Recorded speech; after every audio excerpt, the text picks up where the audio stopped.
दोस्तों, आज की कहानी है शिक्षक की सीख। एक कक्षा में अध्यापक छात्रों को पढ़ा रहे थे। तभी कक्षा के दो छात्र आपस में झगड़ने लगे।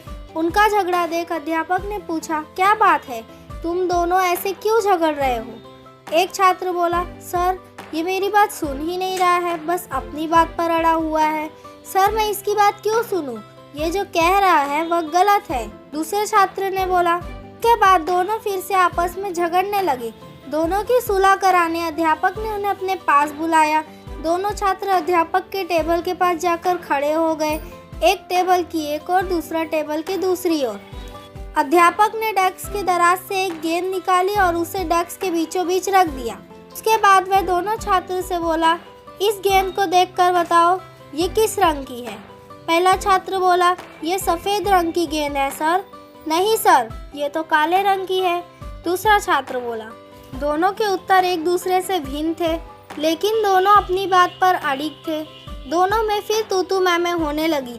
अध्यापक ने दोनों को शांत कर अपने स्थान बदलने को कहा। दोनों ने अपने स्थान बदल लिए। अब गेंद को देखकर बताओ कि ये किस रंग की है? अध्यापक ने फिर वही प्रश्न दोहराया। इस बार भी दोनों के जवाब एक दूसरे से भिन्न थे। अब पहला छात्र ने कहा, सर गेंद काली है, और दूसरे छात्र ने कहा, सर गेंद सफ़ेद है। लेकिन अब की बार वे अपने खुद के जवाब से हैरान भी थे।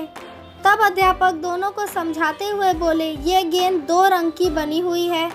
एक तरफ से देखने पर सफ़ेद दिखती है तो दूसरे तरफ से देखने पर काली। तुम दोनों के जवाब सही थे, फर्क बस तुम्हारे देखने में है।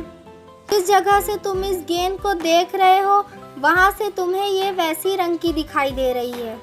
जीवन भी ऐसा ही है। जीवन में भी किसी चीज़, परिस्थिति या समस्या को देखने का नज़रिया भिन्न हो सकता है। ज़रूरी नहीं कि जिसका मत आपसे भिन्न है वो गलत है। ऐसे में हमें विवाद में पड़ने की जगह पर दूसरों के नज़रिए को समझने का प्रयास करना चाहिए। तभी हम किसी की बात को बेहतर ढंग से समझ पाएंगे और अपनी बात को बेहतर ढंग से समझा पाएंगे। दोनों छात्रों को अध्यापक की बात समझ आ गई और दोनों ने अपना झगड़ा भुलाकर सुलह कर ली। तो दोस्तों, इस कहानी से हमें ये सीख मिलती है कि जीवन में परिस्थितियाँ भिन्न हो सकती हैं। उन परिस्थितियों के प्रति लोगों का नज़रिया भिन्न हो सकता है। ऐसे में हमें विवाद या बहस में नहीं पड़ना चाहिए जो कि संबंध बिगाड़ने का कारण बन जाए।